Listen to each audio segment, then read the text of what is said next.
अखिलम नहि वेद धाता नो वारिगिरीशो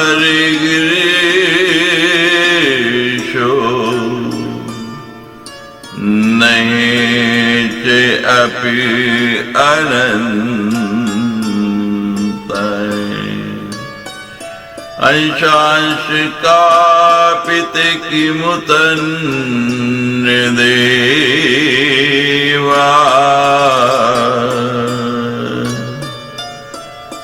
तस्यै नमोऽस्तु सततं जगदम्बिकाय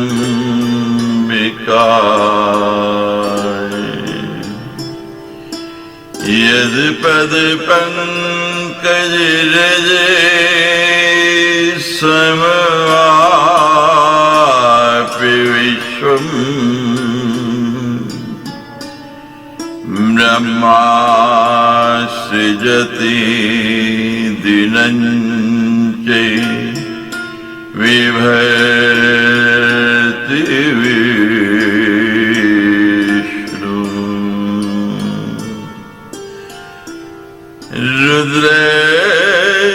रुद्रैस्सहति नेत्ररथा समर्था तस्यै नमोऽस्तु सततं जगदम्बिकाय तस्यै नमोऽस्तु सततं जगदम्बिकाय तस्यै नमोऽस्तु सततं जगदम्बिकाय।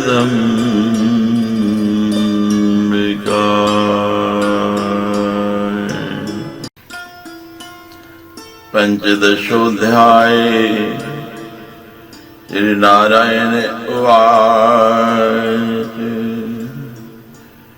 अग्निर्दित्यादिवि मंत्रिर्भस्म संशोध्य सादरम् धारणीयं ललाटादो त्रिपुंडं केवलं द्विजय।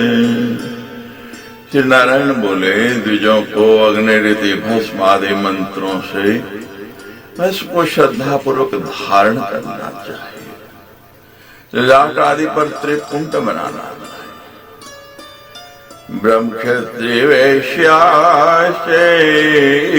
सर्वद्विजा स्मृता तस्माद्विजये प्रयत्नेन त्रिपुंडं धारयन्वहम्। ब्राह्मण क्षत्रिय तथा वैश्य ये सब द्विज कहे गए हैं, अतः द्विजों को प्रतिदिन प्रयत्न पूर्वक त्रिपुंड धारण करना चाहिए। ये स्वप्नैनं ब्रह्मन् सैव द्विज उच्यते तस्मात् श्रोतं द्विजे कार्यं त्रिपुंडस्य च धारणं विभूतिधारणं त्यक्त्वा ये सत्कर्म समाचरेत् तत्कृतं चाकृतप्रायं भवतीव नये संशये। न गायत्री उपदेशापि भस्मनो धारणं विना ततो धृत्वैव भस्मांगे गायत्री जप आचरेत्। हे ब्रह्मन, जिसका उपनयन हो गया हो उसे को द्विज कहा जाता है। अतः द्विजों को श्रुति विहित त्रिपुंड धारण करना चाहिए। जो मनुष्य भस्म धारण का त्याग करके कुछ भी सत्कृत्य करता है उसका सब किया हुआ न किए हुए के बराबर हो जाता है, इसमें संदेह नहीं है। बिना भस्म धारण किए गायत्री मंत्र का उपदेश सार्थक नहीं होता है। अतः अपने शरीर में भस्म लगाकर हे गायत्री जप करना चाहिए। गायत्री मूलमेवाहुर्ब्राह्मणे मुनिपुंगव सा भस्मधारिणा भावेन किन्यापि उपदिश्यते।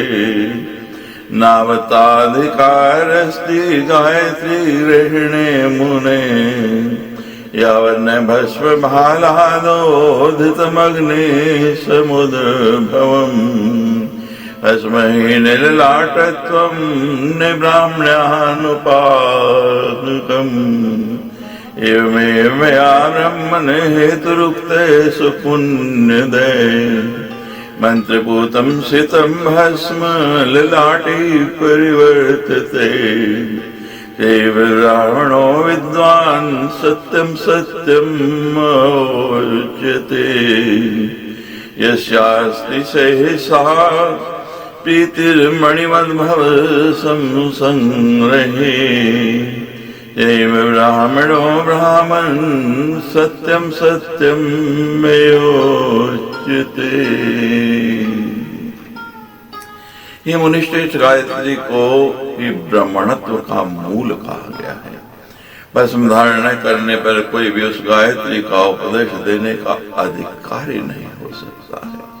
हे मुने, उसी प्रकार जब तक अग्निहोत्र जनित भस्म ललाट आदि अंगों में धारण नहीं किया जाता तब तक किसी को भी गायत्री मंत्र लेने का अधिकार नहीं होता।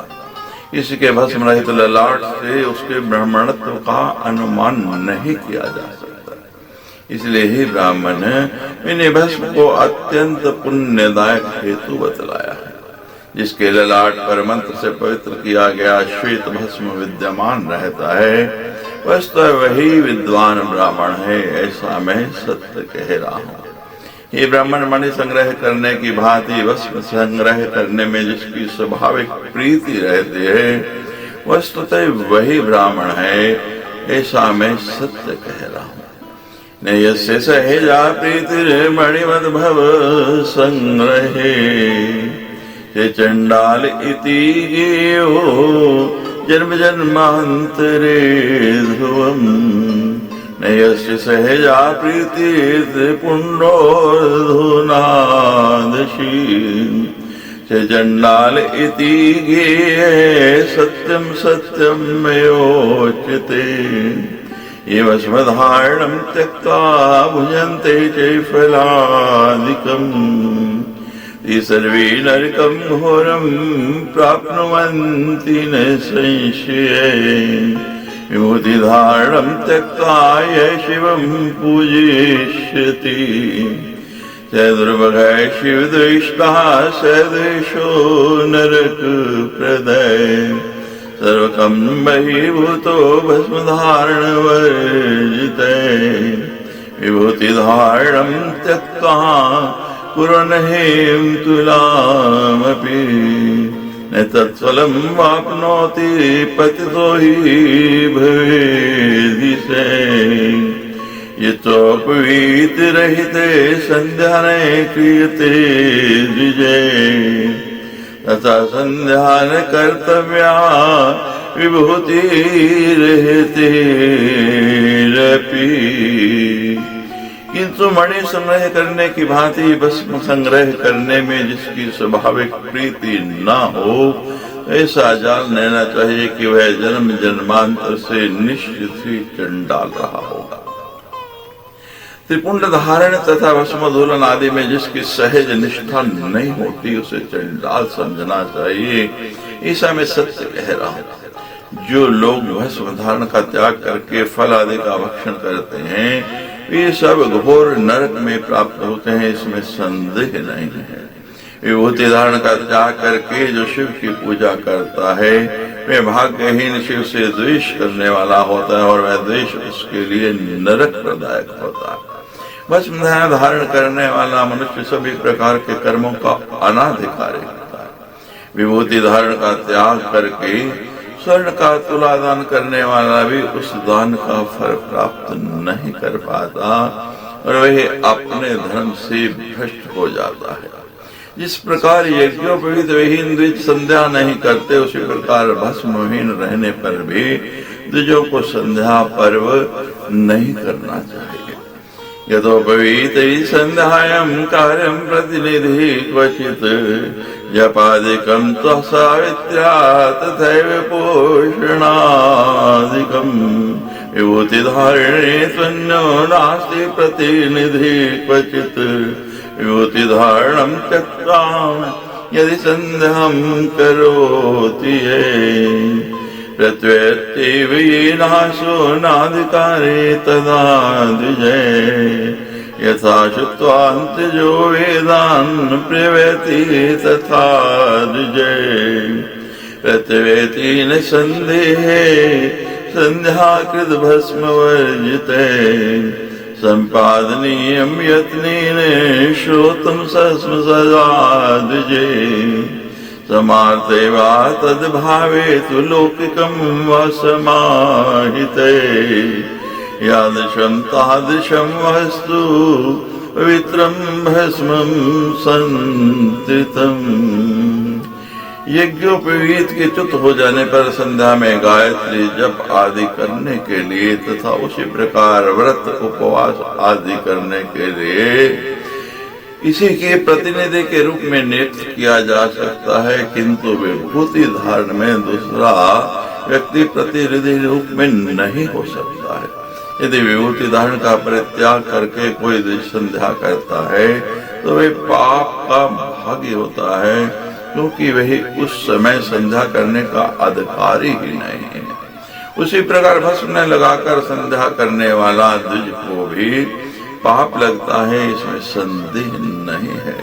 द्विजों को सदैव यत्न पूर्वक श्रोत अग्निजन या स्मार्त अग्निजन ने भस्म अथवा उसके अभाव में लोक अग्नि जिनने भस्म ही अत्यंत समाहित चित्त होकर के धारण करनी चाहिए।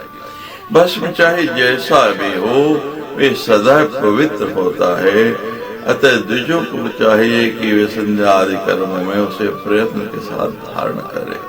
धारणीयं प्रयत्नेन द्विजय संध्यादि कर्मसु निसर्व शांति पापानि भस्मनिष्ठे तथा सदा कर्तव्यमपि यत्नेन ब्राह्मण भस्मधारिणम् मध्याङ्गुलिं त्रीणेव सुदक्षिणे करस्यतु षडुङ्गलायतं मानमपि चाधिकमानकम् नेत्युग्र प्रमाणेन भालदीप्तं त्रिपुण्डकम् कदाचिन् भस्मा कुर्यात् स रुद्रो नात्र संशये आकारो नामिका प्रोक्ति उकारो मध्यमुंगली चे माकार तर्जनी तस्मात् त्रिपुण्डं त्रिगुणात्मकम् त्रिपुण्डं मध्ये मातर्जन्ये नामाभिरुरोमते। भस्म मनुष्य में पाप प्रविष्ट नहीं हो सकते, अतः ब्राह्मणों को सदा भस्म धारण करना चाहिए। यदि कोई अपने दाहिने हाथ की तीनों मध्य की उंगलियों तर्जनी मध्यमा तथा अनामिका से 6 उंगल तक अथवा इससे अधिक लंबे परिमाण का अथवा एक नेत्र से लेकर के दूसरे नेत्र तक लंबा दीप्य मंत्र पुण्य भस्म अपने धाराट पर लगाए रहे तो वे साक्षात रुद्र रूप हो जाता है, इसमें संदेह नहीं है। अनामिका उंगली को आकार, मध्यमा को कार तथा तर्जनी को मकार कहा गया है, अतएव त्रिपुंड त्रिगुणात्मक है। तर्जनी मध्यमा तथा अनामिका उंगलियों से अनुलोम क्रम से त्रिपुंड धारण करना चाहिए। अतते कथ्यामीनमितिहासं पुरातनम् कदाचित् दुर्वासा पितृलोकं गतो भवेत् भस्म संदिग्ध सर्वांगो रुद्राक्षाभरणान्विते शिव शंकर सर्वात्म श्रीमातर जगदम्बिके नाम्ने तीर्णनुचेत् तापसानं शिखामणि काव्यवाणादयस्ति तु प्रत्युनाभिवादिने आसनाद्युपचारश्च समानं बहुचक्रिरे नानाकथाभिरन्योन्यं सम्भाषणाञ्चक्रिरे तदा तस्मिन्तु सम्ये कुम्भिपास्थानं तु पापिनां घोरे संभव शब्दो हातास्मेति वादिनम्।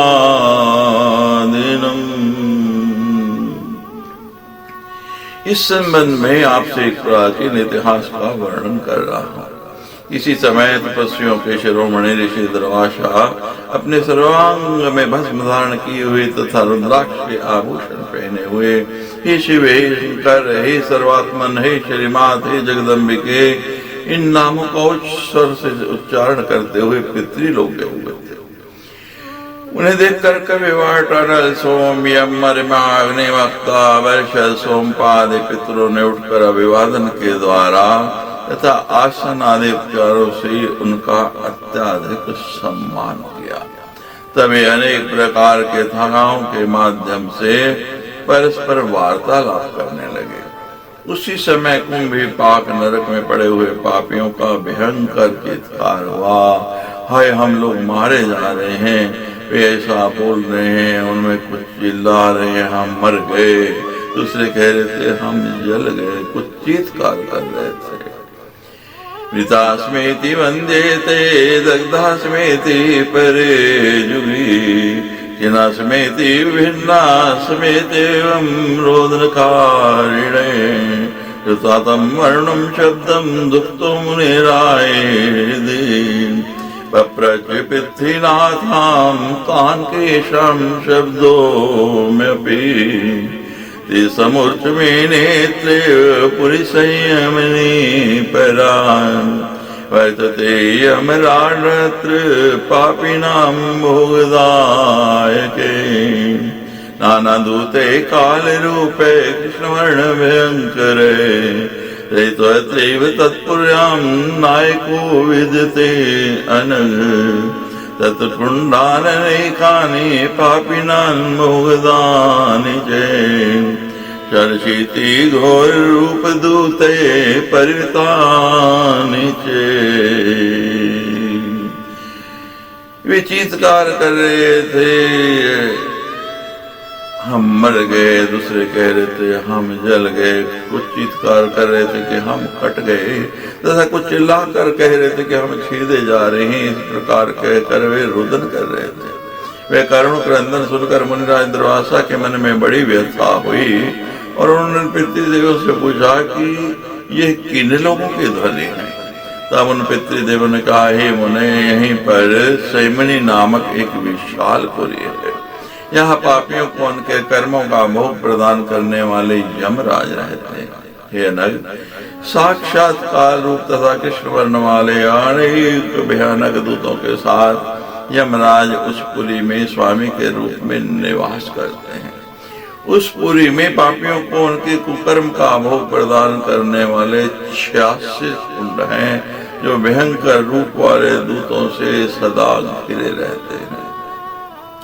तत्र मुख्यतम कुंडम कुंभीपाकाभिधम महत, वर्तते तद्गतानां च यातनानां तु वर्णनम्, अतु न शक्ति कैचिदपि वर्षशतैरपि, ये शिवद्रोहिणे सन्ति तथा देवी विनिन्दिका, ये विष्णुद्रोहिणे सन्ति पतन्त्यन्त्रेव ते मुने, ये वेदनिन्दका सन्ति सूर्यस्य च गणेशितो, ब्राह्मणानां द्रोहिणो ये पतन्त्येव ते मुने, कामाचारश्च ये सन्ति तत्मुद्रिकांस्ते, शूलधारणी ये पतन्त्येव ते मुने, मातृपितृ गुरुश्रेष्ठ पुराण स्मृति निंदका। उनमें सबसे मुख्य कुंभीपाक नामक एक विशाल कुंड है। उस नर कुंड में मिलने वाली यातनाओं का वर्णन कोई भी सैकड़ों वर्षों से नहीं कर सकता। ये मुने, जो शिव तथा विष्णु के द्रोही हैं और देवी के निंदक हैं, वे लोग इसी कुंड में गिरते हैं। जो वेद के निंदक है एवं सूर्य, गणेश तथा ब्राह्मण के द्रोही हैं, हे मुने, वे लोग इसी कुंड में गिरते हैं। जो लोग स्वेच्छाचारी हैं तथा जो तप्त मुद्रा से अंकित हैं तथा जो त्रिशूल धारण करते हैं, ही मुने वे इसी कुंभी पाक नरक कुंड में गिरते हैं। जो लोग माता पिता गुरु श्रेष्ठ जनों पुराणों तथा समृद्धियों के निंदक हैं और धर्म को दूषित करने वाले हैं, हे मुने वे लोग इसी कुंड में पड़ते हैं। ये धर्म दोष का संति पत्रेन्ते मुने ईशा में महाघोर शब्द श्रवण दारुणे युद्धस्माभिर्निशं वैराग्यं यश्चेत् भवेत् इति तेषां वचै श्रुत्वा मुनिराट तद्वीक्ष्य उत्थाय चरितस्तूर्णं येयो कुण्ड समीपते अवाङ्मुखो दर्दाध तस्मिन्नेव क्षणे मुने तत्र यजानां पापीमं तु स्वर्गाधिकं भूसुखम् असन्ति केचिद् गायन्ति नित्यन्ति च तथा परे परस्परं रमन्ते तेऽप्यनुमता सुखवर्धना इदं मुर्जीवाण ढक्कादुन्दभिनिस्वना। ये मुने सुनने में अत्यंत दारुण तथा महाभयानक यह ध्वनि उन्हीं लोगों की है। हम लोग यह ध्वनि नित्य सुनते रहते हैं, जिसके सुनने से वैराग्य उत्पन्न हो जाता है। उन पितृगणों की यह बात सुनकर मनुष्य दुर्वासा उन पापियों को देखने की इच्छा से वहां से उठकर चल दिए और शीघ्र ही कुंभी पाक नरक कुंड के पास पहुंच गए। श्री नारायण कहते हैं, हे मुने मुख झुकाकर जब दुर्वासा ने नीचे की ओर देखने के लिए अपने सिर को आगे किया, उसी समय उस कुंड में स्थित पापियों को स्वर्ग से भी अधिक सुख का अनुभव होने लगा। उनमें से कुछ हंसने लगे, कुछ गाने लगे तथा कुछ नाचने लगे।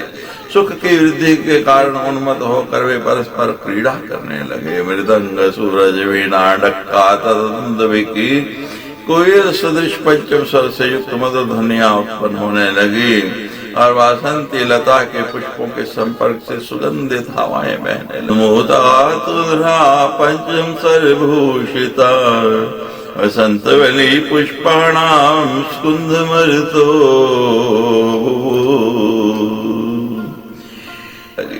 मुनिस्तुचकितो दृष्टायं दूताश विस्मिता शीघ्रं ते कथाया सुध महाराजाय वेदिने महाराज महाश्चर्यं धन्वाद् विभो स्वर्गात् विधिकं सौख्यं पुंगिपाकस्तापि विराम् निमित्तं नैव जानीमे कस्मादिदं भूद्विभो त्यक्त्वा स्वयं सर्वे प्राप्तातेव तदन्तिकाम् निशम्य दूतवाणीं तां धर्मराज शीघ्रमुत्थिते मामैषमारूढो याति यत्र पापिने।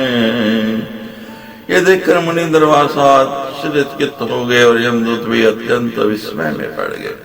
वे यमदूत स्वर्ग के धर्मराज के पास शीघ्र पहुंचकर उनसे कहने लगे, हे महाराज, हे विभो, अभी अभी एक अत्यंत आश्चर्यजनक घटना घटी है। कुंभी पाक में स्थित पापियों को स्वर्ग से भी अधिक सुख प्राप्त हो रहा है। हे विभो, ये कैसे हो गया, इसका कारण हम नहीं जानते। ये देव, इस घटना में हम सभी लोग चकित हैं और आपके पास आए हुए हैं। दूतों की यह बात सुनकर धर्मराज शीघ्र ही उठ खड़े हुए और एक विशाल महिष पर आरूढ़ होकर के उस कुंभी पाक नरक कुंड के लिए प्रस्थित हुए, जहाँ वे पापी पड़े हुए थे। तामार्ता प्रेष्यामास दूत द्वारम रावितम् चित्तां दिव्यराजोऽपि प्राप्तो देवगणैः ब्रह्मलोकात् पद्मजोऽपि वैकुण्ठाद् तत्लोकस्य दिक्पाला समाजगुरुसे परिवारं स्थिता सर्वे कुम्भीपाकमते तते अपंशे तद्गतान् जीवान् स्वर्गाधिक सुखान्वितान् त्यक्त्वा एव ते सर्वे न विदुस्तस्य कारणम् अहो पापस्य भोगार्थं कुण्डमेत द्विनिर्मितं तत् सौख्यं यदा जातं तथा पापातु किं भयम् उच्छिन्ना वेद मर्यादा परमेश कृता कथम भगवान स्वस्य संकल्पम विततं कृत्वान् कथम आश्चर्यमेतद् आश्चर्यमेति दित्तेव भाषिणे। उन्होंने अपने दूतों द्वारा यह संदेश अमरावती इंद्रपुरी में भेज दिया। इस संदेश को सुनकर देवराज इंद्र वे देवताओं के साथ वहां आ गए। इसी प्रकार ब्रह्मलोक से ब्रह्मा, वैकुंठ से विष्णु तथा अपने अपने लोकों से समस्त दिक्पाल अपने गणों सहित वहां आ गए। इस सभी कुंभी पाक को इधर उधर से घेर करके खड़े हो गए। उन्होंने वहां पर स्थित जीवों को स्वर्ग से भी अधिक सुखी देखा। विस्मय में पड़े हुए वे सभी देवता उसका कारण नहीं जान पाए। वे कहने लगे, अहो यह पुण्य तो पाप भोगने के निमित्त है। जब यहाँ पर भी ऐसा सुख प्राप्त हो रहा है तो फिर लोगों को पाप से क्या भय रहेगा। परमेश्वर के द्वारा बनाई गई वेद मर्यादा कैसे विनिष्ट हो गई। भगवान ने अपने ही संकल्प को मिथ्या कैसे कर दिया। यह तो आश्चर्य है, यह तो ऐश्वर्य है। ऐसा कहते हुए वे सभी देवता उदास हो गए जो उस घटना का कारण नहीं जान सके। तटस्थ अम्ब सर्वीने विदुस्तत्र कारणम् ईश्वरन्तरेशोरेश मंत्रे विबुधाभिभि ज्ञेयो गए चित्र सुरेगणे सहित शंकरालयम् पार्वत्या सहितं देवं कोटिकन्दर्प सुन्दरम् रमणीयतमांगं तं लावण्यखनितं मदं सदा षोडशवर्षीयं नानालङ्कारभूषितं नानागणैः परिवृतं लालयन्तं परां शिवां ददशं चन्द्रमौलिं से चतुर्वेदं ननामहे इदान्तं कथयामास चमत्कृतम् अतिस्फुटम् एतस्य कारणं देव न जानीमे कथंचन। इसी बीच भगवान विष्णु देवताओं आदि से मंत्रणा करके कुछ देवगणों को साथ लेकर शंकर जी के निवास स्थान पर गए। वहां पर उन्होंने पार्वती के साथ विराजमान करोड़ों कामदेव के समान सुंदर परम रमणीय अंगों वाले लावण्य के खान अद्भुत सदा 16 वर्ष की अवस्था वाले अनेक विध अलंकारों से सुशोभित विविध गणों से घिरे हुए तथा पराशिवा को प्रमुदित करते हुए चतुर्वेद स्वरूप चंद्रशेखर भगवान शिव को देखा और उन्हें प्रणाम किया। तत्पश्चात उन्होंने अत्यंत स्पष्ट वाणी में उस आश्चर्यजनक घटना को बताया। हे देव, हम इस घटना का कुछ भी कारण नहीं समझ पा रहे।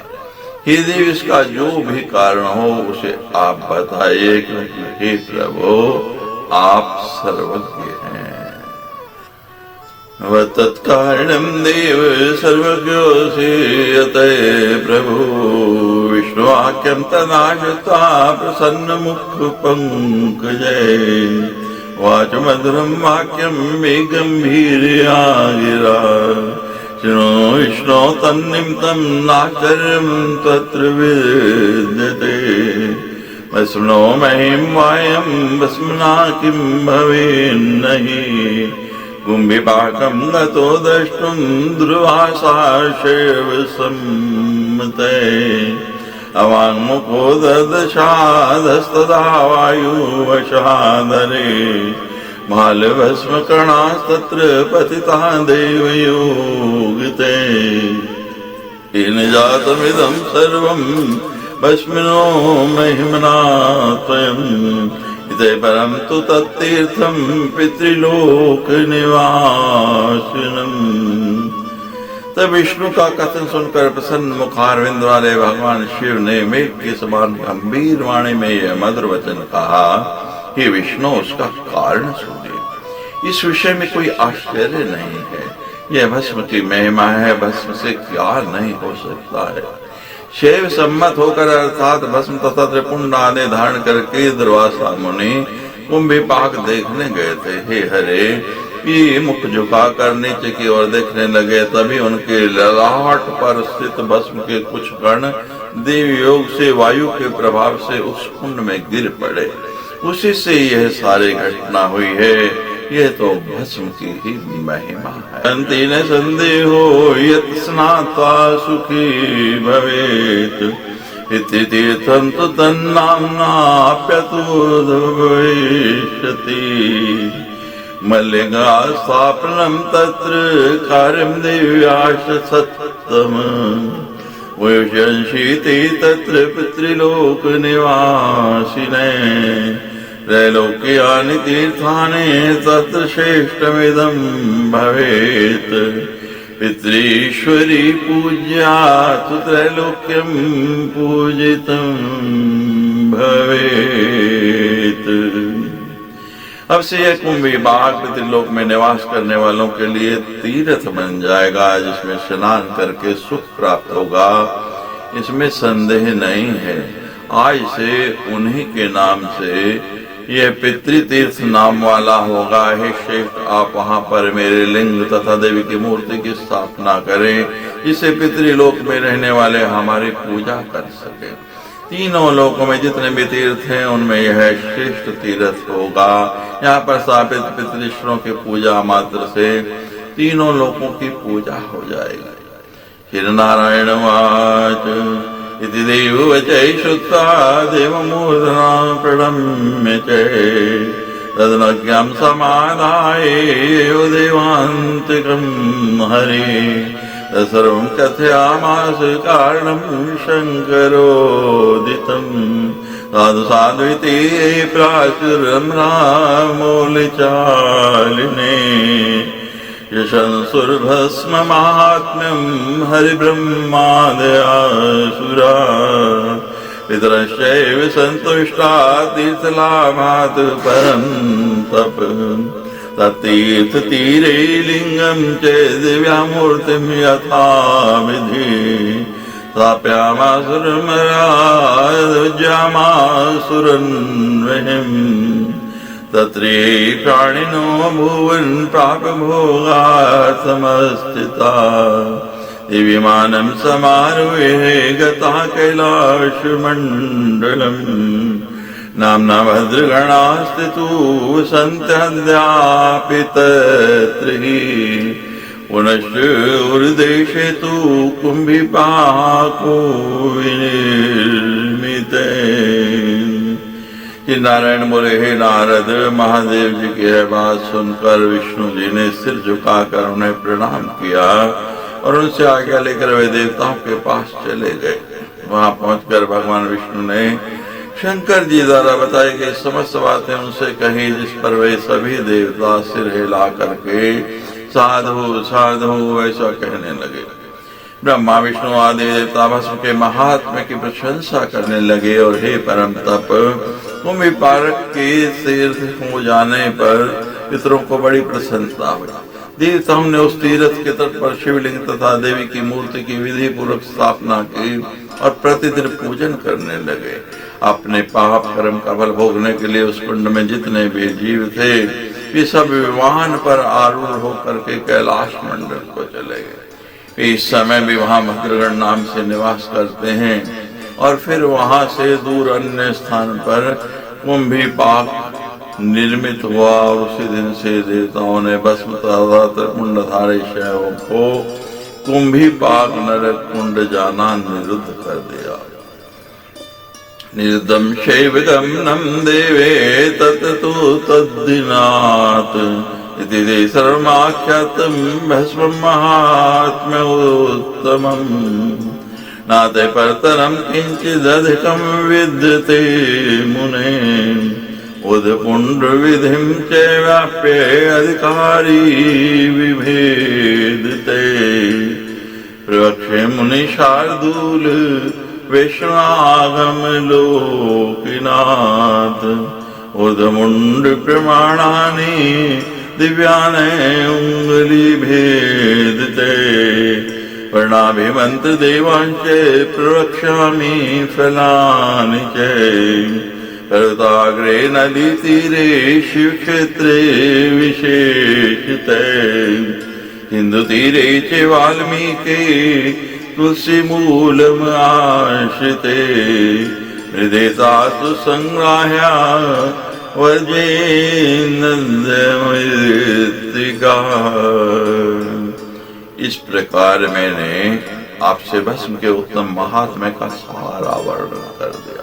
हे मुने, इस भस्म से बढ़कर अन्य कुछ भी नहीं है। हे मुने शार्दूल, विष्णु शास्त्रों के अवलोकन से प्राप्त ज्ञान के अनुसार अवधिकार भेद से उद्कुंड की विधि का भी वर्णन करूंगा। हे मुने, उंगली की नाप से दिव्य उद्कुंड के प्रमाण, उसके रंग, उसके मंत्र, उसके देवता तथा उसके फलों का वर्णन करूंगा। इसके लिए पर्वत की चोटी, नदी के तट, विशेष रूप से शिव क्षेत्र, समुद्र के तट, वाल्मीकि बाम्बी और तुलसी के वृक्ष की जड़, इन स्थानों की मिट्टियों को लेना चाहिए। इसके अतिरिक्त अन्य मिट्टियां नहीं लेनी चाहिए। श्याम वर्ण की मिट्टी शांतिदायिनी कही गई है तथा रक्त वर्ण की मिट्टी वश में करने वाली होती है। श्यामं शांतिकरं प्रोक्तं रक्तमश्यकरं भवेत् श्रीकरं पीतमित्याहुर्धर्मदं शेषमुच्यते अंगुष्ठं पुष्टिदे प्रोक्ते मध्यमायुष्करी भवेत् अनामिका नित्यं मुक्तिदा च प्रदेशिनी एतरुंगली भेदेस्तु कार्येन नखे स्पृशेत् अतिदीपावली कृतं वेणुपत्राकृतिं तथा पद्मस्य मुकुलाकारं तथा कुर्यात् प्रयत्नते मतस्य कूर्माकृतिं वापि शंकाकारं ततः परं दशांगुली प्रमाणं तु उत्तमोत्तममुच्यते नवांगुलं मध्यम चादष्टांगुले मते परम। श्याम वर्ण की मिट्टी शांतिदायिनी कही गई है तथा रक्त वर्ण की मिट्टी वश में करने वाली होती है। इसी प्रकार पीली मिट्टी क्षीरदायिनी तथा श्वेत मिट्टी धर्म की ओर प्रवृत्त करने वाली कही गई। अंगूठा पुष्टि देने वाला कहा गया है। मध्यमा अंगुली आयु प्रदान करने वाली गई है। अनामिका नित्य अन्न देने वाली तथा तर्जनी मुक्तिदायिनी कही गई। उंगली में से इन्हीं से उद कुंड लगाए तथा लगाते समय नखों का स्पर्श न करे। दीपक की बत्ती की लो के आकार का, बांस के पत्ते के आकार का, कमल की कली की आकृति का, मत्स्य के आकार का, कछुए के आकार का अथवा शंख के आकार का उद कुंड प्रयत्न पूर्वक धारण करना चाहिए। 10 उंगल परिमाण वाला उद कुंड उत्तम कोटि में उत्तम कहा गया है। 9 अंगुल परिमाण वाला उद कुंड उत्तम कोटि में मध्यम तथा 8 अंगुल के परिमाण वाला उद कुंड उत्तम कोटि में कनिष्ठ होता है।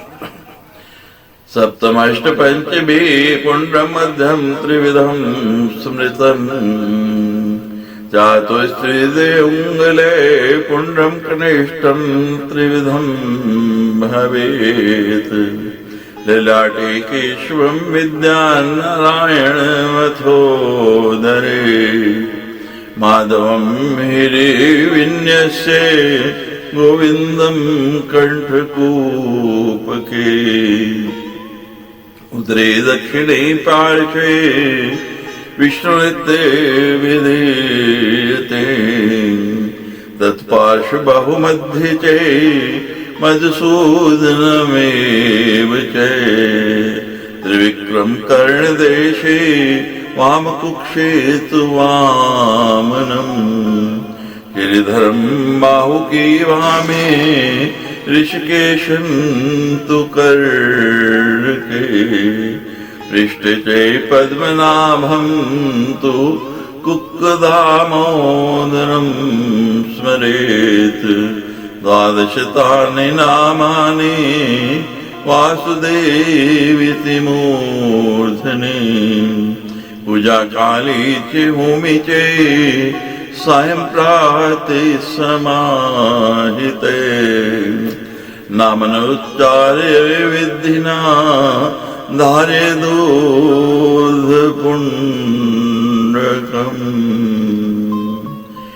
इसी प्रकार 7, 6 तथा 5 उंगल परिमाण वाला मध्य कोटि का ऊर्ध्वपुंड भी क्रमशः उत्तम, मध्यम तथा कनिष्ठ 3 प्रकार का कहा गया है।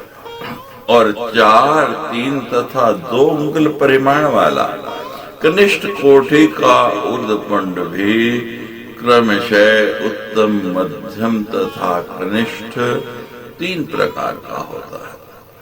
ललाट के ऊर्ध्वपुंड को केशव, उदर के ऊर्ध्वपुंड को नारायण, हृदय के ऊर्ध्वपुंड को माधव तथा कंठ के ऊर्ध्वपुंड को गोविंद जाना जाए। उदर के दाहिने पार्श्व में धारित ऊर्ध्वपुंड को विष्णु कहा जाता है। उदर के वाम पार्श्व के ऊर्ध्वपुंड को मधुसूदन, कर्ण देश के ऊर्ध्वपुंड को त्रिविक्रम, वाम कुक्षी के ऊर्ध्वपुंड को वामन, बाएं बाहु के ऊर्ध्वपुंड को श्रीधर, दाहिने कान के ऊर्ध्वपुंड को ऋषिकेश, पीठ के ऊर्ध्वपुंड को पद्मनाथ, कुकुट देश के ऊर्ध्वपुंड को दामोदर, इन 12 नामों से तथा मूर्धा के ऊर्ध्वपुंड को वासुदेव के रूप में समझकर उन स्थानों पर उन देवताओं का स्मरण करना चाहिए। इस प्रकार प्रातःकालीन तथा सायंकालीन पूजन तथा हवन के समय शांत चित्त होकर इन नामों का उच्चारण करके विधि पूर्वक ऊर्ध्वपुंड धारण करना चाहिए। अशुचिवाप्यनाचारो मनसा पापमाचरेत्। शुचिरेव भवे नित्यं मूर्धने पुण्डांकितो नरः।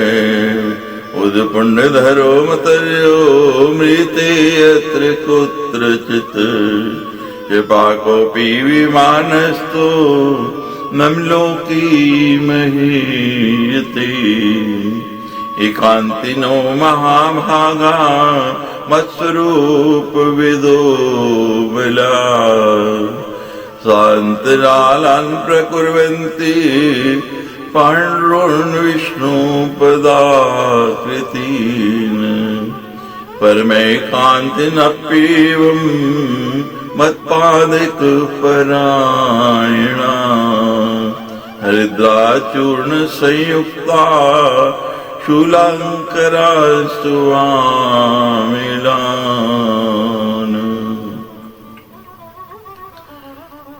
कोई भी अपवित्र, अनाचारी अथवा मन से भी निरंतर पाप कर्म का चिंतन करने वाला मनुष्य अपने सिर पर ऊर्ध्वपुंड धारण कर लेने मात्र से पवित्र हो जाता है। ऊर्ध्वपुंड धारण करने वाले चंडाल मनुष्य की भी मृत्यु चाहे कहीं भी हो, वे विमान में स्थित होकर मेरे लोक पहुंचकर प्रतिष्ठा प्राप्त करता है। शुद्ध आत्मा वाले तथा मेरे स्वरूप को जानने वाले महाभाग्यशाली एकांतिक वैष्णव जन भगवान विष्णु के चरण के आकार वाले तथा बीच में रिक्त स्थान से युक्त ऊर्ध्वपुंड धारण करते हैं। इसी प्रकार एकमात्र मेरे चरणों के प्रति परायणता रखने वाले परम एकांतिक भक्त निर्मूल शूल के आकृति वाले ऊर्ध्वपुंड को हल्दी के चूर्ण से धारण करते। अन्यतो वैश्वा पुण्डान् छिद्रानपि भक्तिते।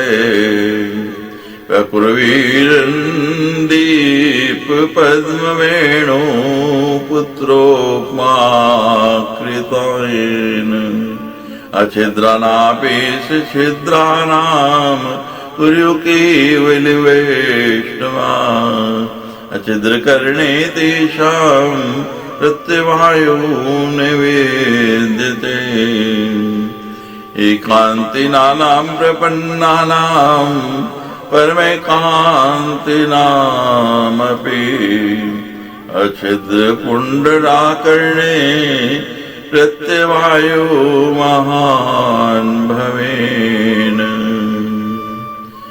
उदपुण्डे तु ये कुर्यात् दण्डाकारं तु शोभिनम् मध्ये छिद्रं वैष्णवास्ते नमन्ते केशवादिभिः विमलानि उदपुण्डानि सान्तरालानि यो नरे करोति विपुलं तत्र मंदिरम में करोति से। अन्य वैष्णव जनों को भक्ति पूर्वक दीपक की बत्ती की तरह, कमल की तरह अथवा बांस के पत्ते की आकृति के सदृश तथा रेखाओं के मध्य रिक्त स्थान रहित उर्पुण्ड धारण करना चाहिए। साधारण वैष्णव गृहस्थ अच्छिद्र रेखाओं के बीच रिक्त स्थान से रहित अथवा सुछिद्र रेखाओं के बीच रिक्त स्थान युक्त कोई भी त्रिपुंड धारण कर सकते हैं। अच्छिद्र ऊर्ध्वपुंड लगाने से उन्हें पाप नहीं लगता है, किंतु प्रपन्न एकांतिक तथा परम एकांतिक वैष्णव को अच्छिद्र ऊर्ध्वपुंड धारण करने पर महान पाप लगता है। जो वैष्णव दंड के आकार के सुंदर रेखाओं के बीच में रिक्त स्थान जोड़कर पूर्वोक्त केशव आदि के साथ नमः जोड़कर विभिन्न अंगों में विमल ऊर्ध्वपुंडों को धारण करता है, वे उन स्थानों पर मानो मेरा विशाल मंदिर ही बनाता है। ऊर्ध्वपुण्डस्य मध्ये तु विशाले सुमनोहरे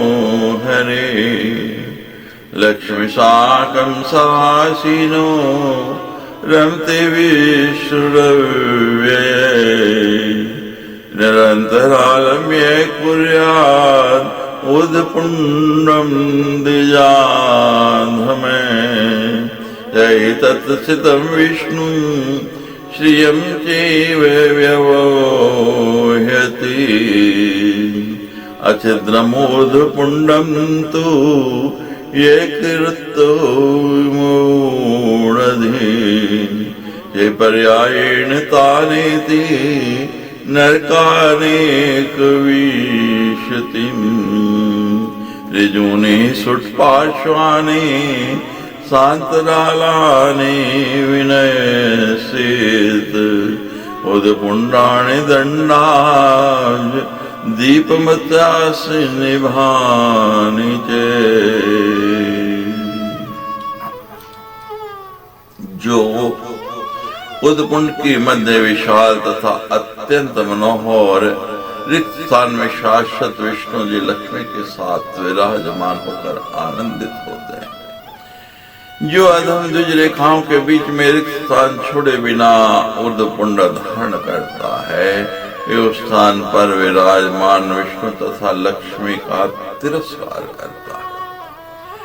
जो मूर्ख अच्छिद्र रेखाओं के बीच रिक्त स्थान रहित ऊर्ध्वपुण्ड धारण करता है, वे क्रमशः 21 नरकों को प्राप्त होता है।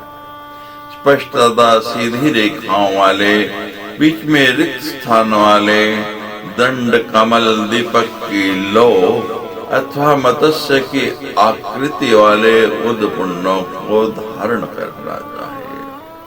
शिकोपवीत वर्धाय ऊर्ध्वपुण्डं द्विजेन च बिना कृताशेदिफ्ला क्रिया सर्वा महामुने तस्मात् सर्वेषु कार्येषु कार्यमिप्रस्य धीमते उदपिंडम त्रिशूलम च चतुरं चतुरस्तिकम्। द्विज को शिखा और यज्ञोपवीत की भांति उदपुंड धारण करना चाहिए। हे महामुने, इसे धारण किए बिना किए गए समस्त कर्म निष्फल हो जाते हैं। अतः बुद्धिमान ब्राह्मण को समस्त कर्मों में त्रिशूल के आकार का गोल अथवा चौकोर उदपुंड धारण करना चाहिए। अर्धचंद्रादिकम लिंगम वेदनिष्ठो न धारयेत्। जन्मना लब्ध जातिस्तु वेद पंथानमाश्रिते। पुंडरांत्रम ब्रह्मद्वापि ललाटेनैव धारयेत्। ख्यातिकान्त्यादि सिद्ध्यर्थं यपि विष्णुवागमादिषु स्थितं पुंडरांत्रं नैव धारयेद् वैदिको जने। तिर्यक त्रिपुंडं संत्यज्य श्रोतं कथमपि भ्रमात्।